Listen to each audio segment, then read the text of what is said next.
Morning. तर चला, आजचा दिवस काही खास नाही. सकाळी उठल्यानंतर मस्त असं गरम पाणी पिऊन घेतलं. त्यानंतर ना घरातले कामं वगैरे आवरले होते. नुसता आराम केला, कारण तर आता वातावरणामध्ये बदल पडत आहे, तसेच तब्येतीमध्ये पण फरक पडत आहे. त्यानंतर मस्त अशी दुपारपर्यंत झोप घेतली आणि मग रिदूला पण मस्त असं खेळू दिलं आणि मग गेली होती टेरेसवरती, कारण ते विटॅमिन डी घ्यावं म्हटलं. थोडंसं उन्हामध्ये जाऊन बरं वाटेल असं वाटलं. पण इथंही गेल्यानंतर माझं वादळ काही शांत बसत नाही. इथंही मॅडम आमच्या चालू झाल्या होत्या आपल्या कामाला. मस्त असं ना तिनं पानं तोडू खेळत होती आणि झाडाला पूर्ण तोडून ठेवून दिलं होतं.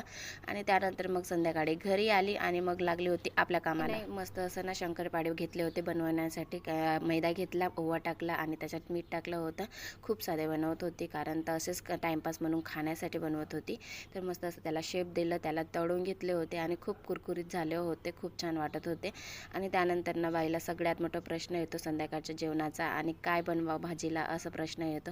तर आज भाजीला काही नव्हतं, त्यामुळे मस्त असे बटाट्याचा रस्सा बनवला. असा आमचा जुगाड असतो. चला, भेटूया पुढच्या ब्लॉगमध्ये. व्हिडिओ आवडल्यास नक्की लाईक करा. बाय.